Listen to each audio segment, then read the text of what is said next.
Oiê, tudo bem? Oiê, estamos ao vivo com um cenário diferente. Ah lá, meu marido. Depois vocês me falam se vocês gostaram. Muito bom, que bom, estamos aqui. Que bom.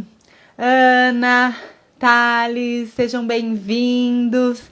Vocês gostaram aqui do cenário? Meu marido que entrou. Que entrou, não, meu marido que que inventou isso. Muito bom que vocês entraram. Muito bom, sejam bem-vindos. Vamos esperar a Ariela, que vai ser hoje a nossa mediadora, e a gente vai conversar um pouquinho a respeito das disfagias na demência, com enfoque, obviamente, no manejo, que foi o que a gente se propôs a fazer nesse conjunto de lives. Nossa, que honra! Minha professora Roberta, sumidade na disfagia, que honra! Acho que a gente vai ter bastante coisa para conversar nesses dias. Que bom que vocês estão aqui e te discutir um pouquinho sobre o manejo com relação às síndromes demenciais. Ai, muito orgulho de ser filha da casa da Unesp, muito orgulho de ter tido aula com a minha querida professora Roberta. Muito bom. Vamos lá, deixa eu ver. A Ari tá aqui. Mudou a minha configuração do Instagram. Deixa eu ver. Peraí. Ah, muito bom. Ari pediu. Ari, pede de novo. Eu vi você entrando. Ah, aqui. Já vi. Convidei. Olá, Joy. Boa noite. Tudo bem? Oiê. Oiê, boa noite. Boa noite, Ari. Que bom ter você aqui. Temos muitas pessoas queridas hoje aqui.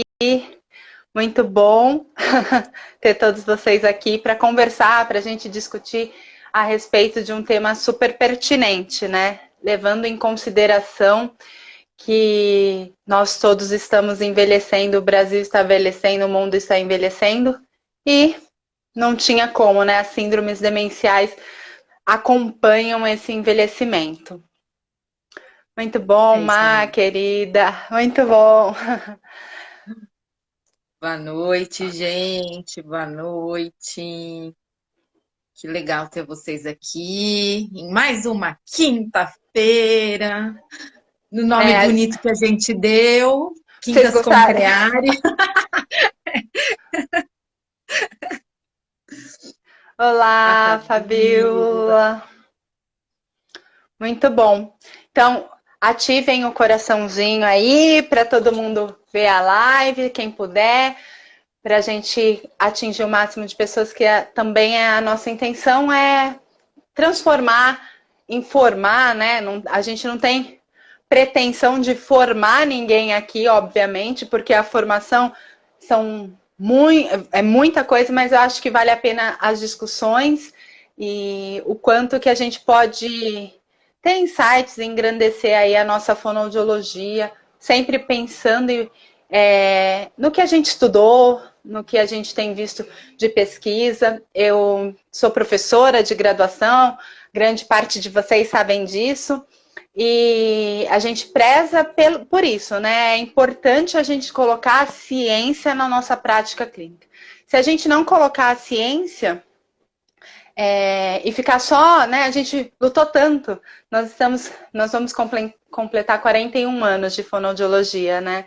E a gente lutou tanto por isso, e estamos, né, fazendo ciência. Se a gente não colocar isso na nossa prática clínica, fica muito difícil. Aí a gente vai voltar lá para era da pedra, da fonoaudiologia, e não é isso que a gente quer. Então, boa noite para todos vocês. Eu tô só me ajeitando para variar aqui, pronto. Acho que agora ficou bom, assim, né? Maravilha. Isso aí, gente. Então vamos lá. Boa noite mais uma vez. Sejam todos bem-vindos.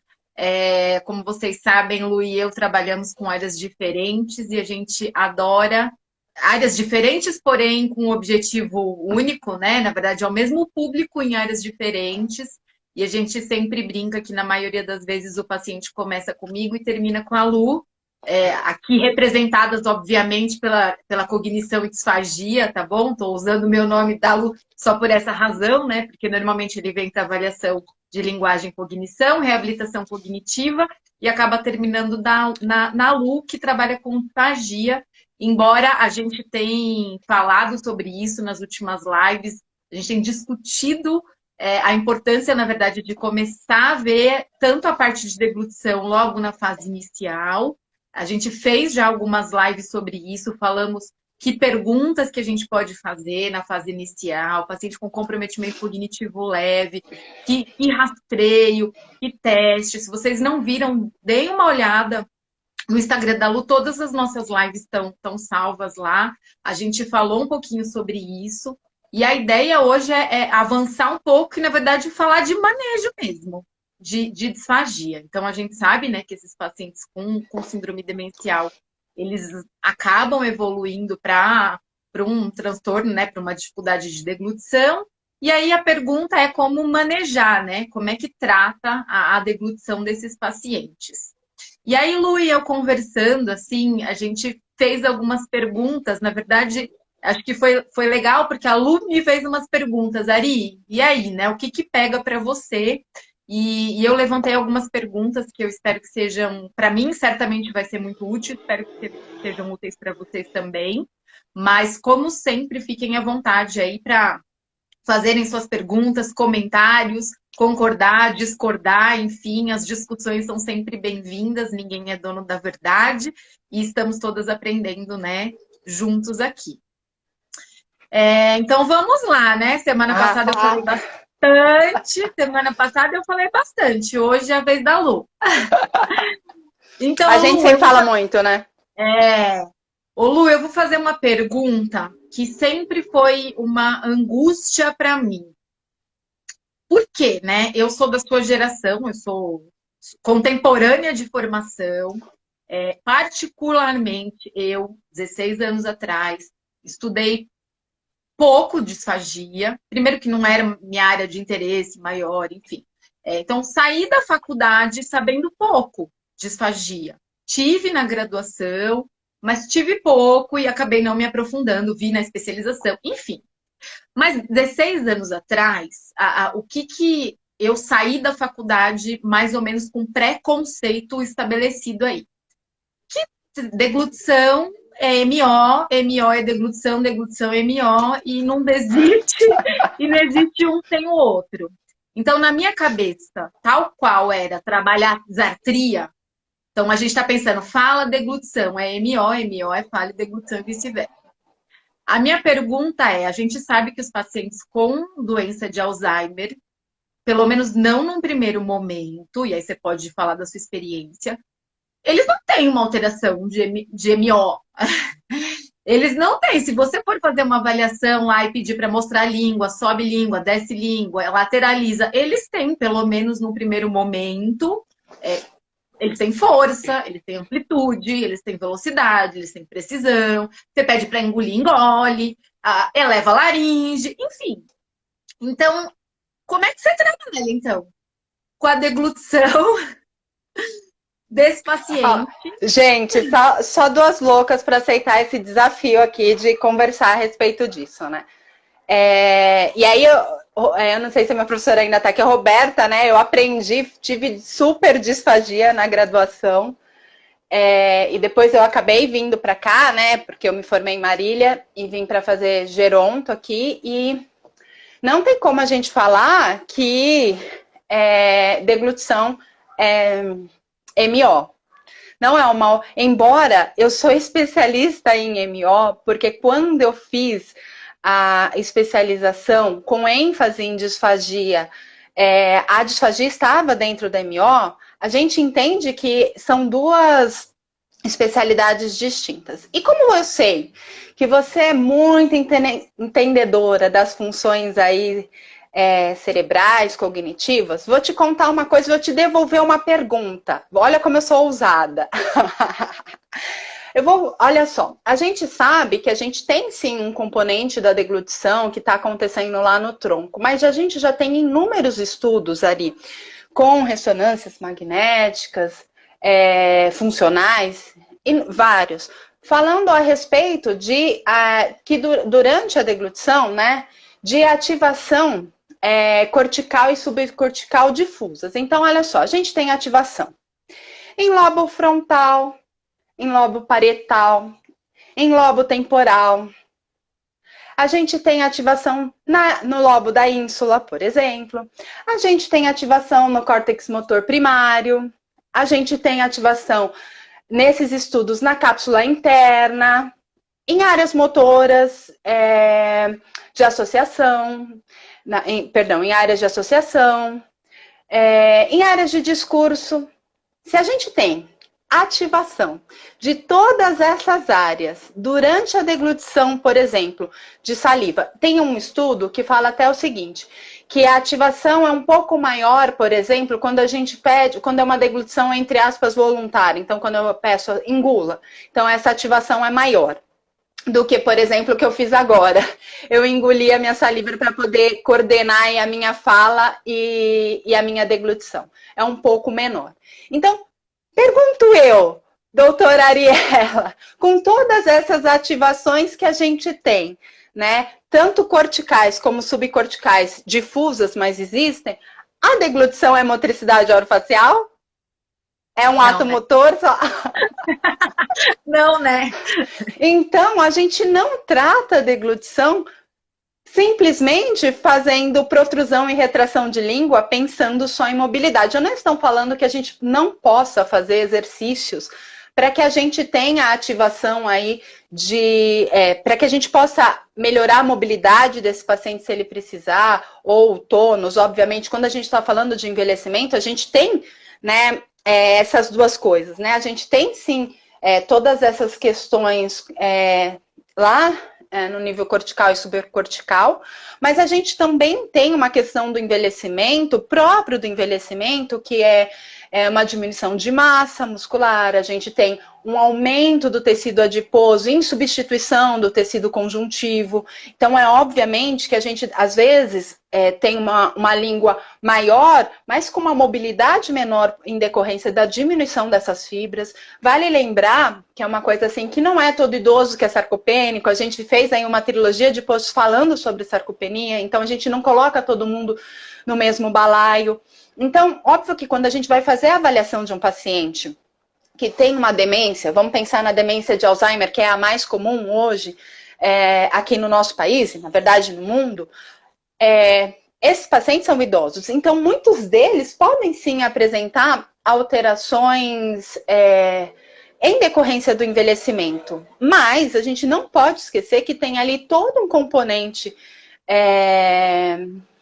que tem uma ativação neurológica, cortical e subcortical fazendo parte desse trabalho. Então, assim, o que fazer? Então, a gente já sabe, né? A gente tem estratégias que a gente pode fazer para que esse paciente chega. Quando ele, por exemplo, tem cognição numa fase leve para moderada da demência, a gente consegue fazer, por exemplo, usar estratégias que a gente usa dependendo da nossa avaliação, e aí isso é muito importante, porque embora as demências tenham algumas particularidades, né, a gente não pode esquecer, né, então, por exemplo, eles têm alteração de praxia, né, eles têm uma agnosia oral.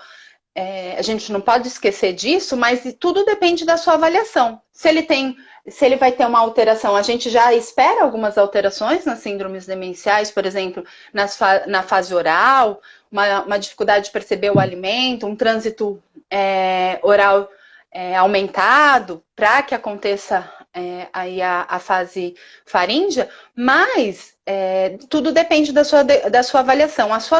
Uma avaliação bem feita é que vai determinar as estratégias que você vai utilizar em cada uma das fases da demência. Então, recapitulando aqui até na minha cabeça. É óbvio que quando o paciente chega com uma queixa de deglutição, embora a gente vai esperar a maior parte dos nossos pacientes,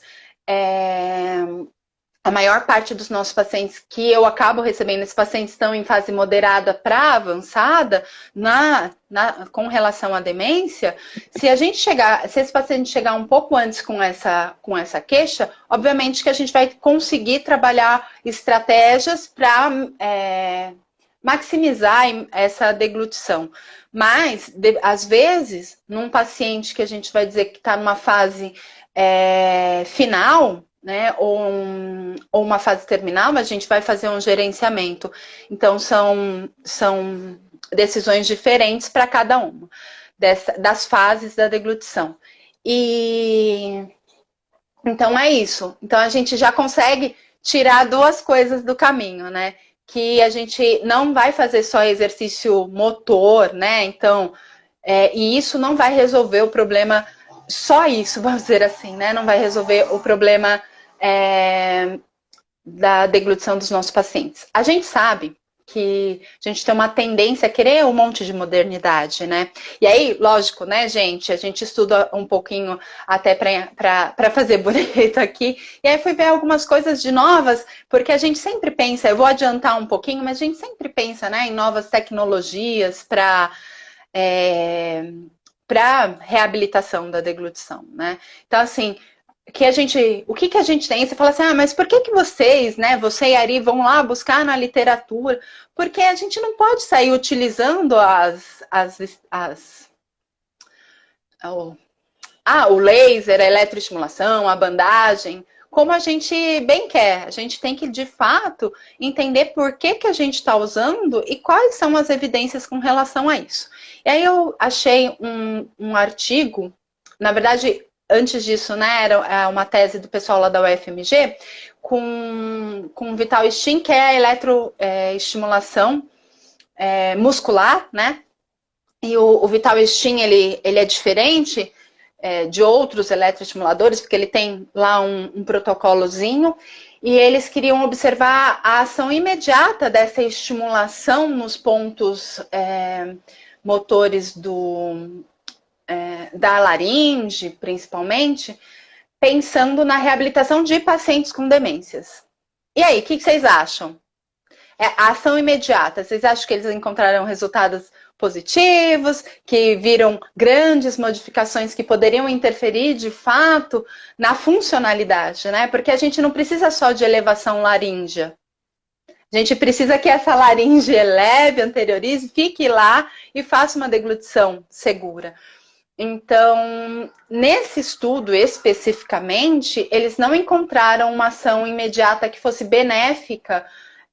A rede falou, acredito que não, benéfica para esses pacientes. Então, acho que assim, a gente tem recursos, a gente precisa estudar. Eu não sou a louca de não vamos fazer, eu estudo também. Acho que, mas a gente precisa tomar cuidado e entender um pouquinho. E óbvio, né? Esse estudo foi um estudo fechadinho, pensando em ativação muscular. E aí, óbvio que eu sei que tem um grupo de pessoas, até a Marina Padovani, não sei se ainda está aqui, a Má, que está estudando eletroestimulação, pensando em outras questões sensoriais, um nível de ativação menor e não de contração muscular. E a gente precisa entender e esperar. O que a gente precisa, e eu falo muito, é aprender o raciocínio clínico, né, Ari? Entender a sua avaliação e entender o que você tem que fazer com isso. Não sei, às vezes eu brinco, né? A gente não tem receita de bolo para nada, né? Tudo depende.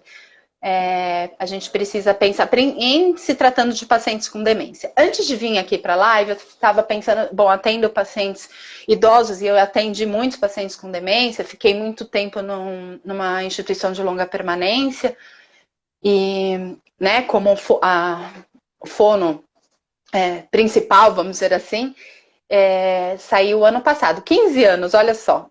E assim, a gente vê vários tipos de demência, né? E a gente entende que tem alterações que são muito comportamentais. Então, eu lembro de uma paciente, Ari, que ela tinha um diagnóstico que aí chega, às vezes, na instituição de longa permanência, assim, né? Síndrome demencial. E aí a gente não sabe exatamente o que que é, né? Que síndrome demencial que é. E ela tinha uma alteração que eu acredito que tenha, que era uma afasia progressiva primária. Ela tinha uma alteração comportamental aí muito importante e ela veio perdendo a linguagem, né?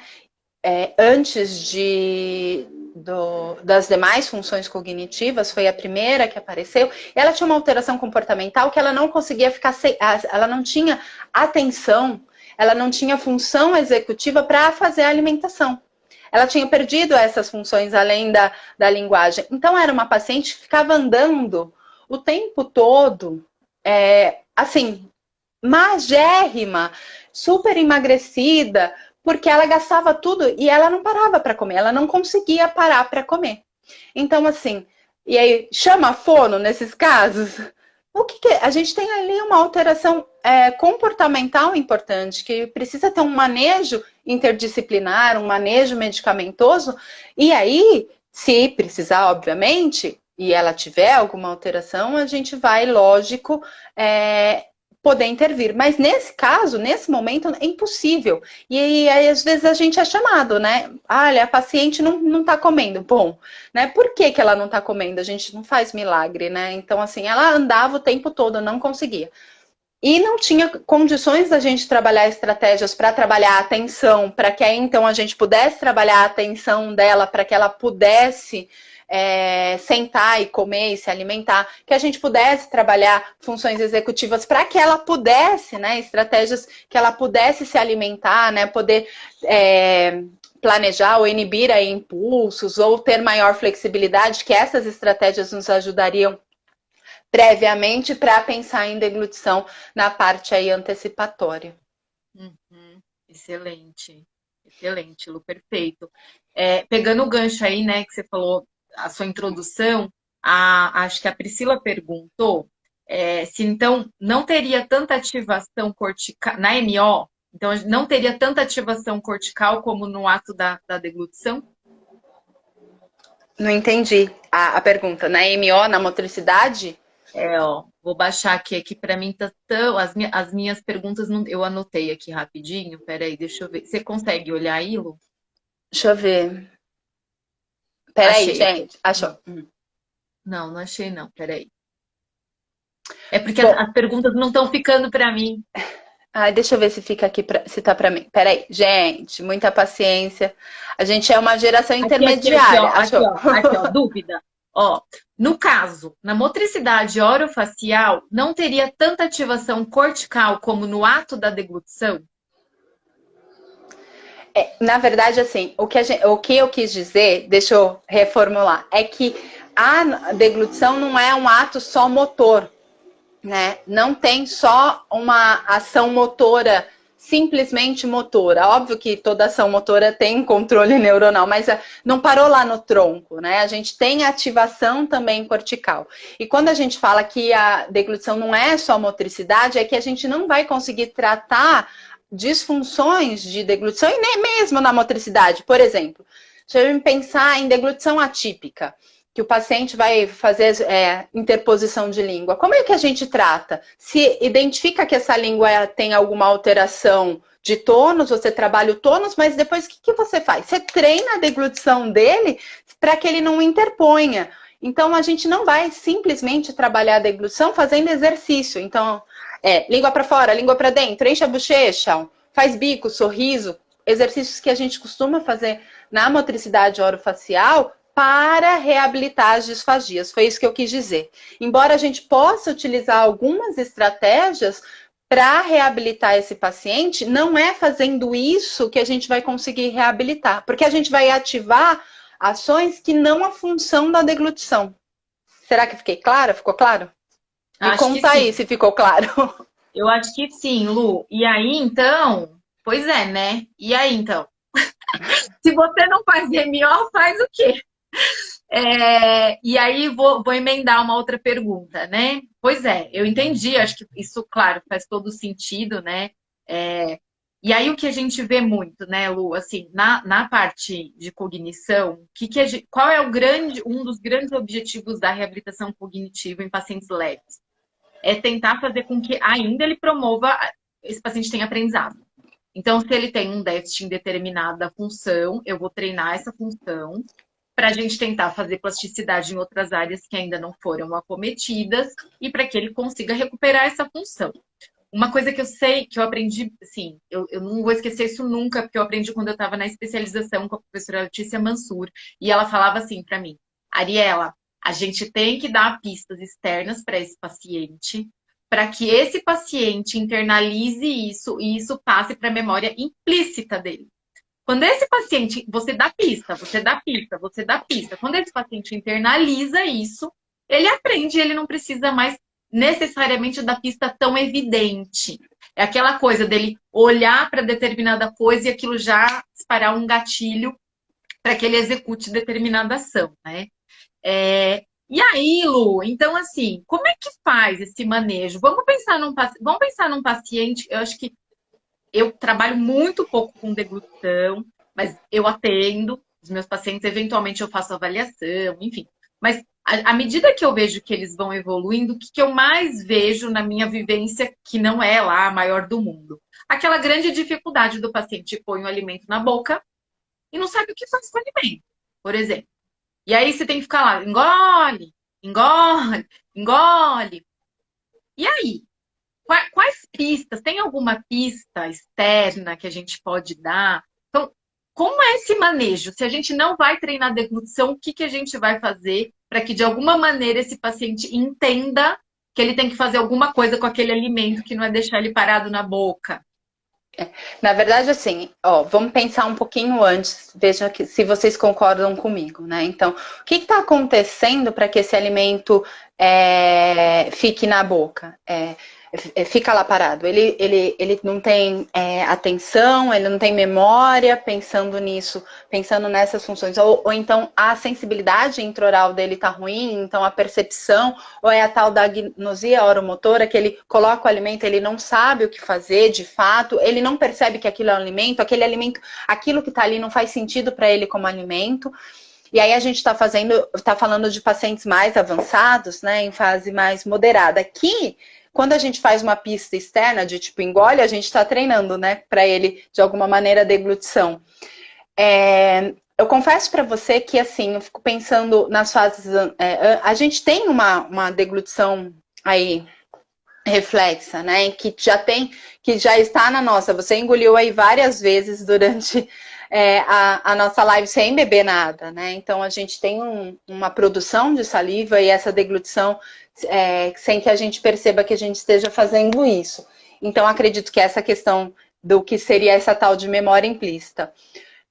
Eu não tenho, nas questões com pacientes que vão perdendo essa capacidade, é um pouco mais difícil da gente dar essas pistas externas, vamos pensar assim, cognitivas. A gente pode dar uma pista, por exemplo, uma manobra de indução, isso possa ajudá-lo a engolir. A gente pode mudar, então, a temperatura ou dar uma pista colher cheia, colher vazia. Isso vai ajudar ele a entender que tem alimento na boca e ele vai engolir.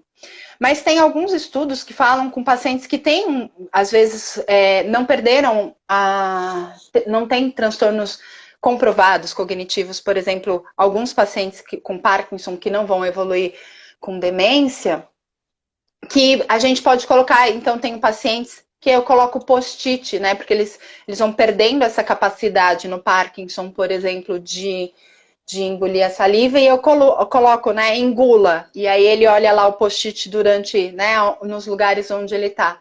Até baseado num aplicativo que existe que ele vibra de tempos em tempos para que esse paciente engula.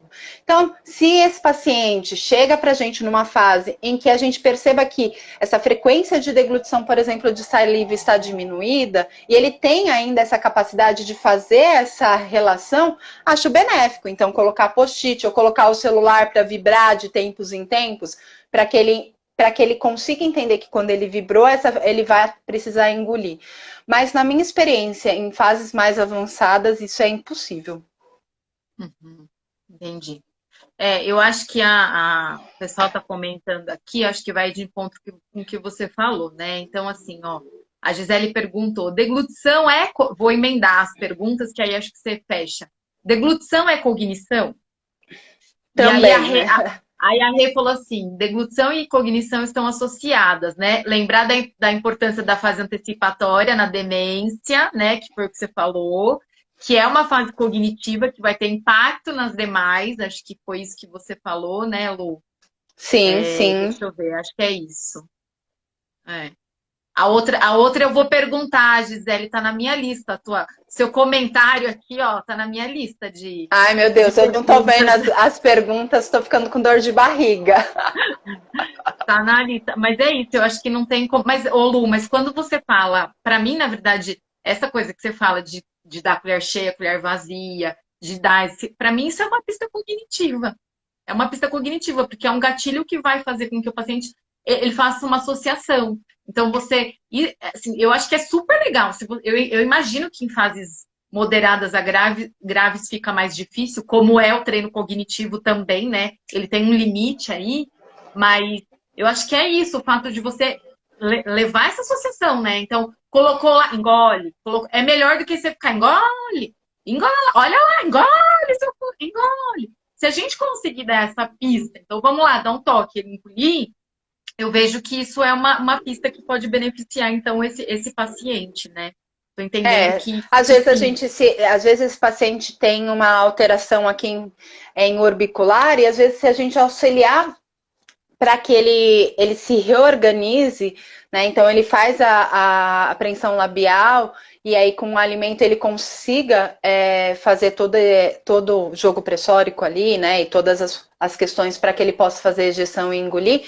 E ajuda muito. Então, essas induções ajudam e tal. Então, vamos dizer assim que são pistas externas cognitivas. Eu nunca pensei em manobra de indução, né? Como pista externa cognitiva. Agora eu vou dar um novo nome. Professora, se a professora Roberta estiver aí, me diz se eu posso fazer isso. Legal. Lu, olha só, eu tô vendo as perguntas aqui, tá bom, gente? Algumas delas eu vou chegar daqui a pouquinho. Mas, Lu, ó, deixa eu ver. Aqui mudou a configuração e Mudou. as perguntas ficavam super na minha cara, agora elas estão escondidas, assim, sabe? Mas olha só, alguém fez um comentário aqui que eu vou achar, que é da ETTG. Então, foi uma das perguntas que eu coloquei aqui, né? Então, estimulação tátil, térmica, gustativa. Funciona? Essa foi a minha pergunta, né? A que eu coloquei. Como é que é a estimulação tátil? Foi a Gisele que fez esse comentário enquanto a gente estava falando aqui de pistas e tudo mais. E a estimulação tátil térmica, na minha cabeça sempre funcionou, na minha cabeça eu sempre dava para paciente que... gente, eu falo algumas coisas brincando, mas obviamente eu não atendo paciente, tá bom? Deixa eu deixar bem claro aqui. Se você falar assim, a Ariela é louca, faz essas coisas. Eu não atendo paciente, de fato, é muito, muito, muito difícil atender paciente com disfagia, é muito difícil. Mas na minha cabeça, ETTG valia para todo mundo, entendeu? Não tá engolindo, vai lá, bota lá limão, gelo, que vai disparar reflexo da deglutição e vai engolir. E aí, Lu? É assim, não é? Tem indicações, tem contraindicações, enfim.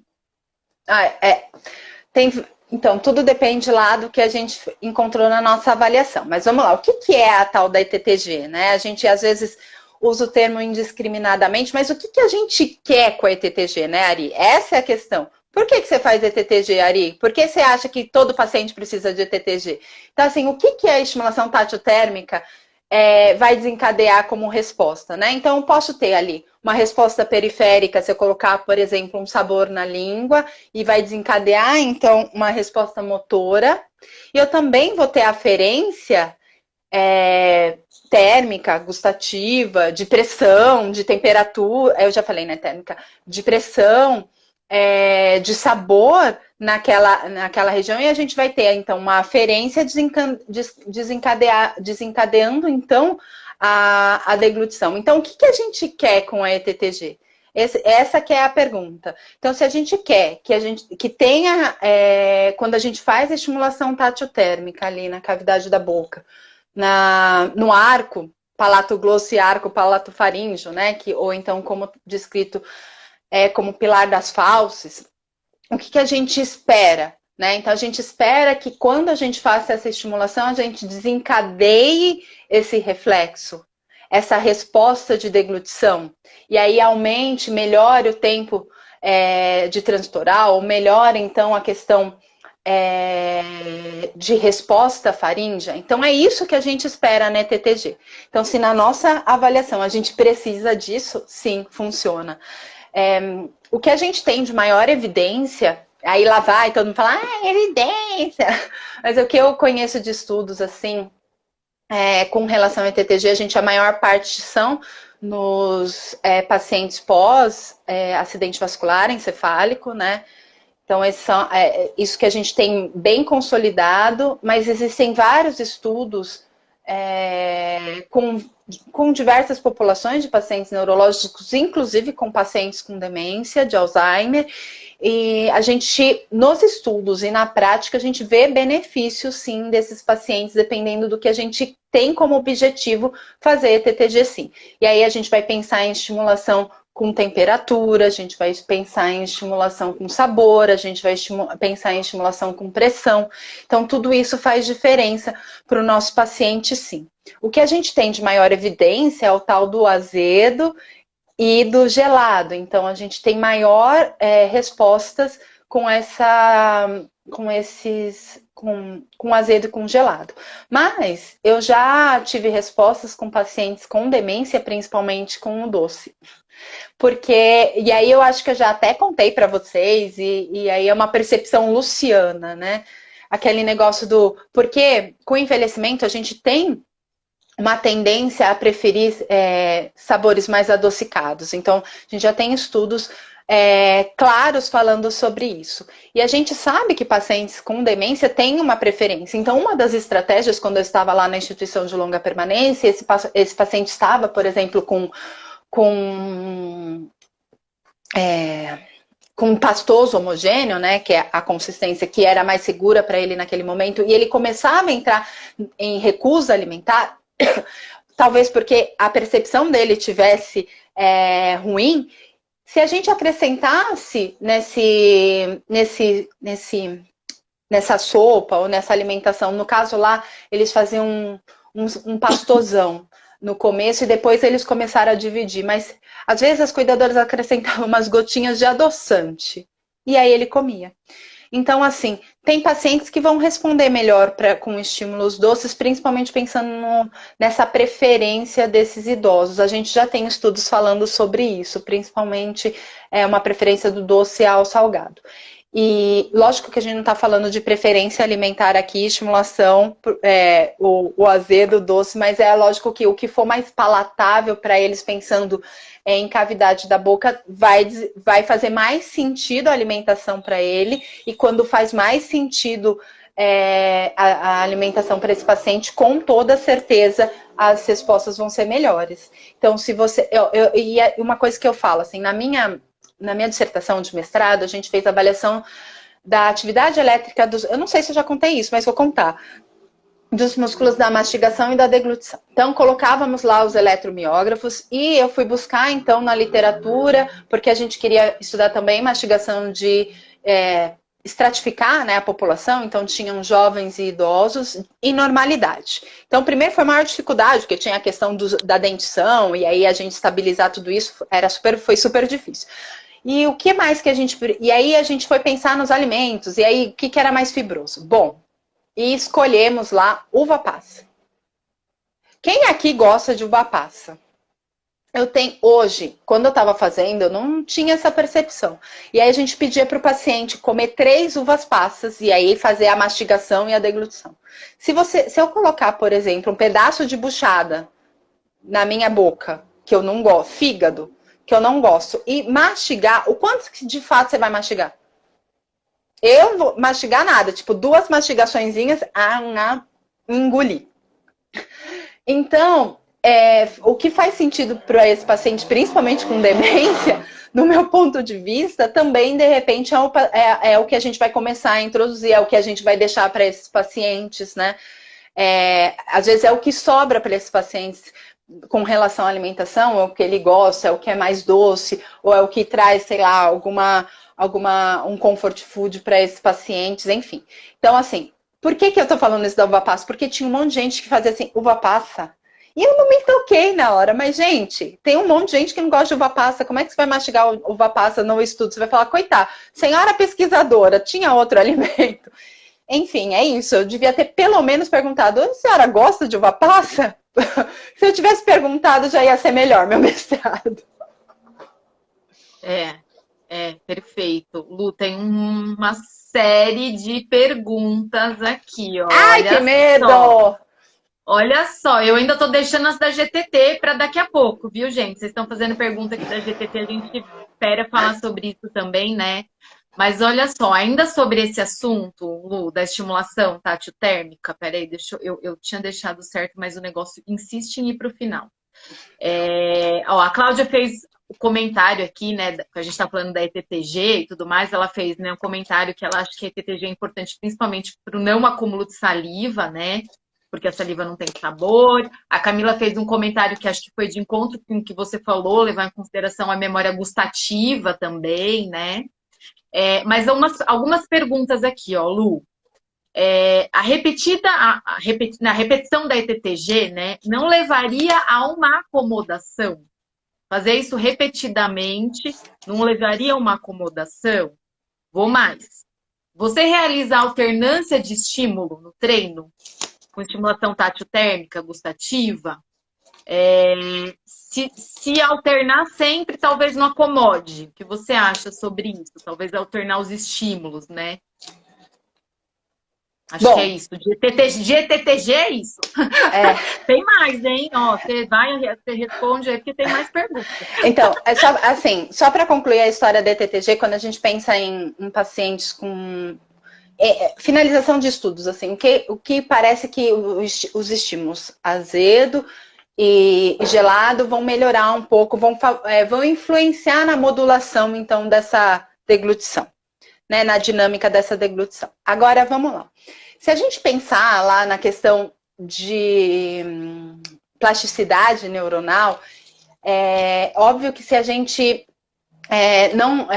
a gente muda os estímulos, né? Quando a gente vai comer, e aí é uma das coisas que quando a gente treina, a gente às vezes, quando vai treinar com um paciente, a gente treina o pastoso, depois o semissólido, o sólido, sei lá, a creme cracker, que é uma coisa, né, difícil, mas às vezes a gente está comendo todas essas consistências juntas, o indivíduo, né? E a gente está fazendo essas constantes estimulações. Então, se a gente pensar, pega uma creme cracker, passa requeijão, melequento, põe um pedaço de queijo, mais um pedaço de salame, e é tudo sólido, né? Fora o requeijão. Mas ali a gente tem estímulos totalmente diferentes e percepções totalmente diferentes. Por que a gente vai utilizar, não vai variar os estímulos na estimulação tátil-térmica? Para mim não faz muito sentido a gente não variar, porque isso não é o natural da alimentação. E se a gente for pensar nas questões de né, das leis, né, de plasticidade, a gente precisa ter essa questão da sobrecarga. Na verdade, não é nem também da neuroplasticidade, é a questão de aumentar sempre, né, para que a gente tenha ganhos e não exista acomodação. Muito bom. Não sei se faz sentido para vocês, para mim faz. É igual comer uma feijoada, né, gente? Tem milhares de estímulos, milhares. Então você come feijão, o caldo do feijão mais grosso, o bacon, o paio, a carne seca, com pimenta, um pedaço com pimenta. Meu pai adora salsinha, há salsinha em cima, né? Exato. Ó, a Rê fez um comentário aqui, né, dessa questão do doce. Ela já teve experiência positiva com paciente com demência que precisava misturar ou alternar uma colher de alimentos salgados e uma fruta. Isso é uma estratégia que a gente usa muito. Ou fazer agridoce. Então, o paciente, quando a gente percebe que tem essa recusa e tem essa preferência pelo doce, então, por exemplo, colocar... Eu junto com a nutricionista, tá? Que às vezes a gente fala, gente, mas lá na instituição eu estava em contato direto com a nutricionista. Então, alimentos, batata doce, mandioquinha, beterraba, tudo isso ajuda, fica mais agridoce. Abóbora cabotiã, né? Tem aí umas questões agridoces. E eu penso assim, eu sempre penso assim, vamos colocar, pensando aí nessa questão de sequência, vamos primeiro colocar alimentos agridoces que possam favorecer, então, essa recusa. Que, não sei se eu gosto desse termo, recusa alimentar, mas quem sou eu para falar se eu gosto ou não? Mas, porque aí fica muito parecendo aquela coisa da recusa da criança, né? Mas, enfim. E não é a mesma coisa, né? Bom, e aí voltando. E aí depois eu penso em outras estratégias. E aí uma colher de banana e uma colher. E aí é um segundo momento. Se ele não depois que a gente esgotou essa questão do agridoce, e aí que ele precisa de mais estímulo doce para ele perceber e aí querer comer, aí a gente orienta, então, colher de doce, salgado, e aí uma banana amassada vai bem, e às vezes a gente faz isso, e às vezes até as sobremesas, como pensando em gerenciamento mesmo, né? E às vezes, e aí é tanto, né, que é uma colher de doce, uma colher vazia, uma colher salgada, uma colher vazia, e assim sucessivamente, para que esse alimento, para que esse indivíduo consiga se alimentar via oral. Entendi. Ô Lu, olha só. A Camila perguntou aqui, né? Eu já vou para. Tem mais perguntas, você se prepara aí, viu? Mas bom, você sabe que só tem 10 minutos, né? Tá bom, eu tô tentando seguir. É que eu tô tentando seguir uma ordem cronológica, mas vamos tá lá. Bom, olha só. Tá bom. Uma pergunta da Camila. Quando vocês falam trabalhar cognição, tem a ver trabalhar linguagem também? A linguagem está dentro desse treino da cognição, quando a gente fala? Sim, né? Gente, dá para. Bom, não tem como a gente trabalhar, né? Primeiro, a linguagem está dentro, né? De uma das funções cognitivas, então não tem como. Segundo, que a gente trabalha com o nosso paciente falando, né?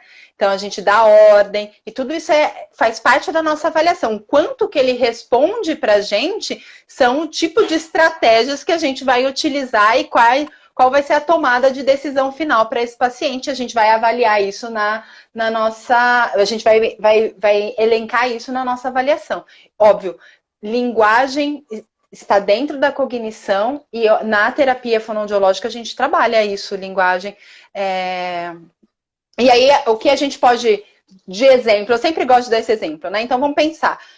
Um paciente que tem demência que adora manga, adorava manga, né? Então, tem uma memória lá. Então, o que você vai fazer? Você vai trazer a figura da manga, a escrita da manga, para, de repente, trabalhar essas questões de linguagem, a manga. E aí ele vai sentir o cheiro da manga e depois a papinha da manga. Então, tudo isso junto faz parte da sua terapia. E aí você vai trabalhar, né, as estratégias. Então, a deglutição, as manobras indutoras, ou deglutição com esforço, enfim, o que você fez lá, preconizou lá colocou como objetivo e estratégia que foi positiva para o seu paciente. Muito bom, dona Luciana. Olha só. Vai que tem mais, tia. Vai. Ó, olha só. Pergunta da Pri, querida Pri. Uma colega que já fez curso comigo, já foi minha colega de turma, já fez curso que eu ministrei, enfim. A Pri tá perguntando assim, olha, eu vou trocar sua pergunta, tá, Pri? Inverter sua ordem. Quando há comprometimento importante de fase faríngea e comprometimento pulmonar, como você costuma conduzir? Tá fácil? Não, tá bem difícil. Tá bem... bom, e aí a gente vamos pensar então, e aí eu vou responder já todas as perguntas com relação a que várias pessoas estão perguntando da questão da GTT, né? Porque se a gente pensar, tem um comprometimento faríngeo importante. Ele está numa fase avançada de demência, em que não existe uma resposta de terapia que a gente possa conduzir. O que a gente vai fazer? Então, e aí entra o que a gente vai pensar em relação à tomada de decisão. Eu sempre falo, né, com relação a isso, o que é a tal da prática baseada em evidência. Então, peraí. Tá, já que você vai falar. Porque eu acho que entra nisso, não entra? Porque se o Então, paciente tem uma resposta faríngea ruim, tem várias histórias de pneumonia por repetição, e se ele tem uma demência talvez moderada, avançada, e ele está emagrecido, subnutrido, subnutrido não, desnutrido, a gente vai ter que pensar nisso bem de perto. tá, A gente sozinho não. então, aí a Pri, já que você vai falar de tomada de decisão, não sei o que lá, a Pri também falou isso. Ela falou assim, alguns estudos que falam sobre questões éticas quanto à indicação de via alternativa em pacientes disfágicos com demência avançada. Essa pergunta é sempre um perereco, né? Porque é sempre... Enfim, que aí vai entrar nessa tomada de decisão e todo o resto que você vai falar. Pode continuar. Bom, assim, eu comecei a ter. E aí vamos começar lá do começo. Então, quando a gente pensa que um paciente.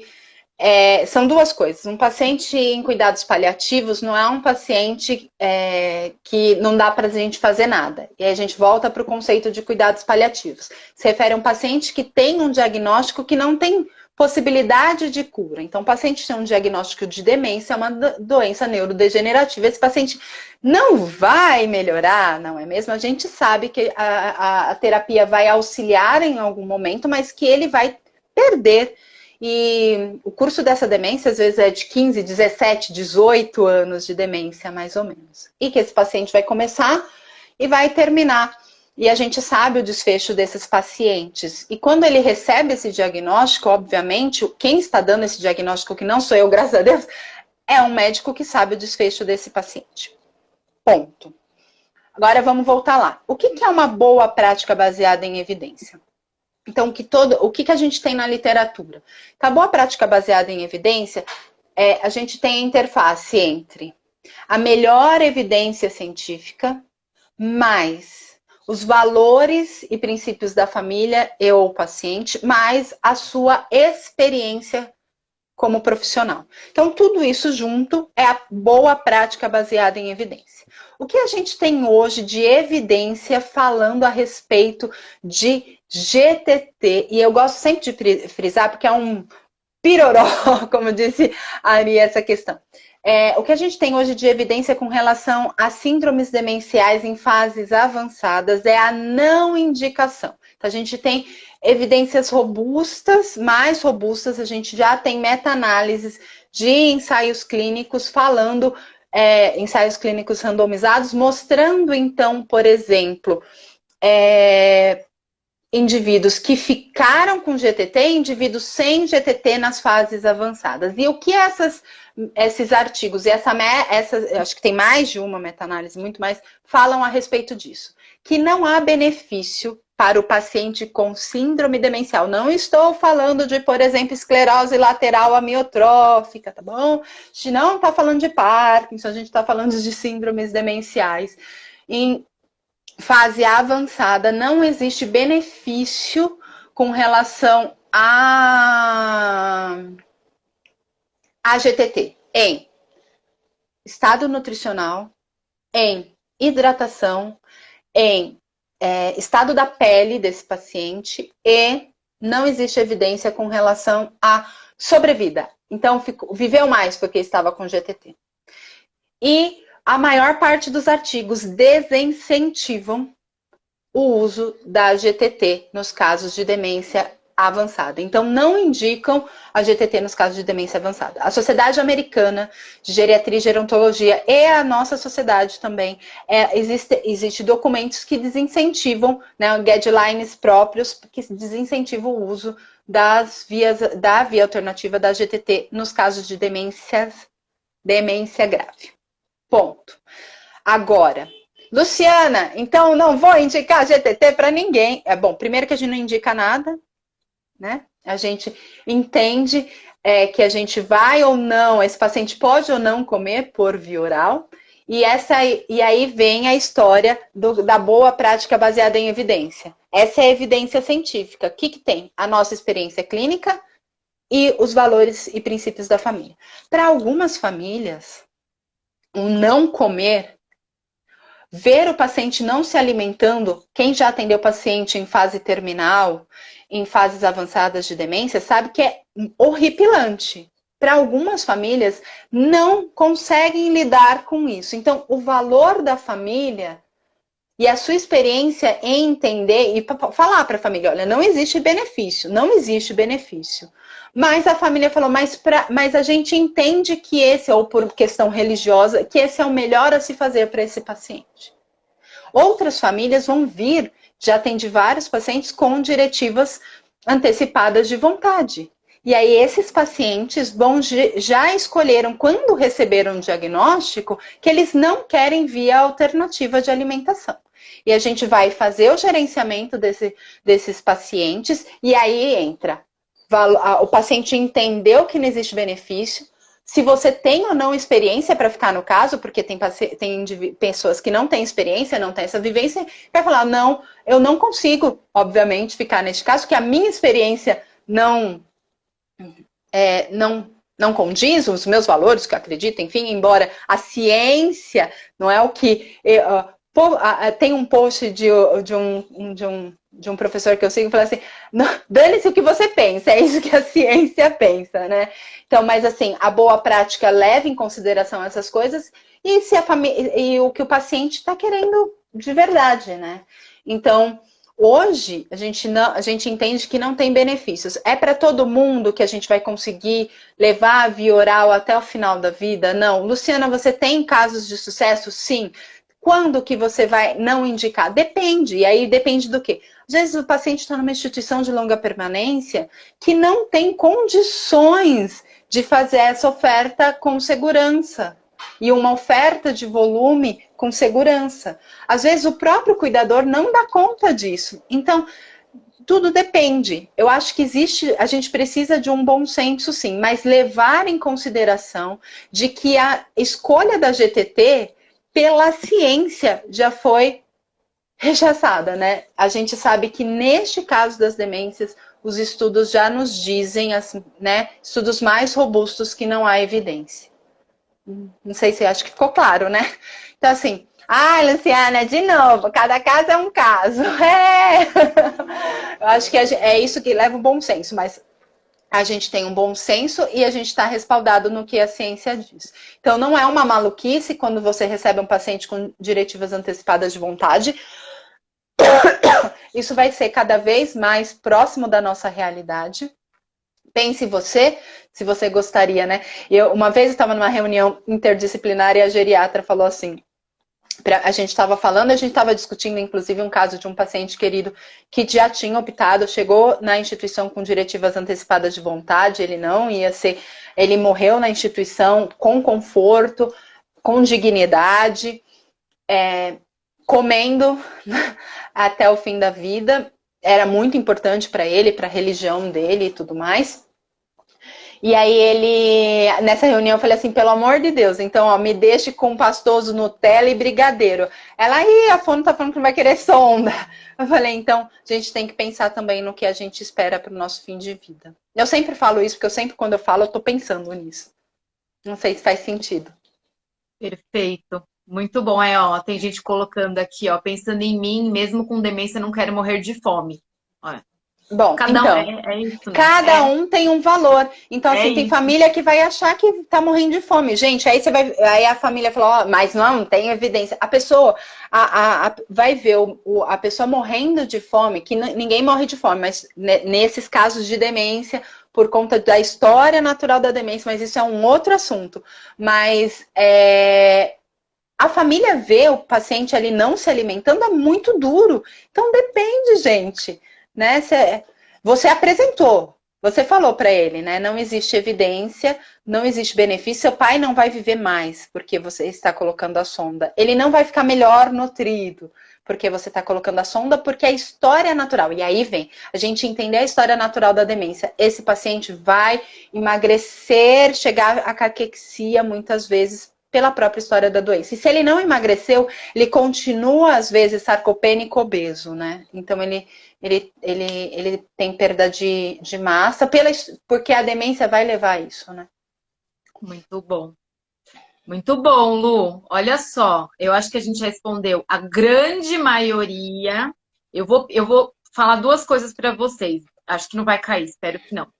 Estão pedindo artigos, Lu, esses artigos da correlação de demência avançada e GTP. Então, a gente tem um grupo no Telegram, gente. Entra lá no grupo, toda semana a gente coloca artigos. Eu vou colocar artigos... de ETTG hoje. Vou colocar então, o de ETTG. Os artigos da lives, os artigos que a gente fala aqui. Além disso, toda semana tem artigo. O link tá na bio da Lu e no link da minha bio, dos nossos Instagrams. É só clicar lá no link, vocês vão pro grupo. Então, toda semana vou tem colocar. artigo. Eu acho Toda que já semana... tem lá. Acho que já tem uma meta-análise lá, mas eu prometo que eu coloco. Pode deixar. Então, tá na nossa bio, gente, do Instagram. Toda semana tem artigo de linguagem, cognição e de deglutição. Outra coisa, a Lu fez uma pergunta que a gente não conseguiu responder de um caso clínico. Isso que eu ia falar agora, que a Cláudia colocou. A Lucimar fez uma pergunta que a gente não conseguiu responder, que eu acho que não vai dar tempo. Mas, assim, de segunda-feira a gente abre o grupo para a gente discutir casos clínicos. Então, entrem lá. E aí, de segunda-feira, a gente sempre abre o grupo, vocês fazem perguntas. Não é só a gente que responde, outras pessoas também podem responder. A ideia do grupo não é só a gente falar e os outros ficam quietos. Já teve gente que discutiu com outros colegas, é muito legal. Então, Lu, faz a sua pergunta. Essa sua pergunta que você mandou aqui, que a gente não conseguiu responder, manda lá no grupo do Telegram, que a gente responde para você. E fica o convite para todo mundo participar do grupo também, não só para discutir casos clínicos, mas para ter os artigos que a gente vai postando toda semana. Eu acho que no mais a maioria foi respondida, espero que sim, Pri, Rê, acho que a maioria das perguntas a gente conseguiu responder. Quero agradecer, vou deixar as palavras finais para a Lu aqui, mas agradecer todo mundo pela presença mais uma vez. É sempre muito legal estar aqui aprendendo. Essas lives que a Lu fala, eu aprendo pra caramba. Acho que é muito legal para todo mundo, né? Essas trocas. Semana que vem tem um assunto do Peru, afasia progressiva primária. A gente vai falar de linguagem e disfagia nas afasias progressivas primárias. Então, estão todos convidados, tá bom? E muito obrigada mais uma vez pela presença de todo mundo. E fiquem ligados aí que logo, logo tem novidades. Muito bom. É verdade. Semana que vem a gente conta. A gente está terminando com carinho para que a gente possa discutir. Primeiro, adorei. Segundo, adorei a interação, todo mundo perguntando, um monte de pergunta. É isso mesmo. Deixa a gente com a pulga atrás da orelha para a gente poder discutir, para eu poder ir lá estudar e coisas. Isso me faz crescer e eu acho que faz crescer a nossa profissão. A gente está aqui para isso também. É difícil, né, dar a cara a tapa aqui, a tapa, mas também é importante porque me faz repensar algumas coisas, o jeito de pensar e estudar e trazer para vocês, enfim. Eu acho que é isso. Nem todos estão lá, né, tiveram a oportunidade ou quiseram, porque tem gente que nunca queria fazer mestrado, doutorado, porque é da clínica e não há malefício nenhum nisso. Então, a nossa função, quem consegue ler um bom artigo científico, quem está lá pensando nisso, trazer essa informação para uma boa prática clínica em evidência. E a gente vai discutindo, crescendo, enfim, para a gente não voltar para o estado, para a fase das pedras, né? Então, quero agradecer muito a presença de vocês, eu adorei, fiquei aqui com dor de barriga e com taquicardia de tanta gente subindo aqui as perguntas. Eu espero que eu tenha respondido. Foi um prazer enorme estar com vocês aqui essa noite. Eu fico muito empolgada depois. E aí, então, até a semana que vem. Obrigada, Ari, pela parceria. Sempre muito bom. Espero que vocês tenham gostado. Um beijo. Beijo, gente. Até quinta que vem. Boa noite. Até quinta que vem. Boa noite.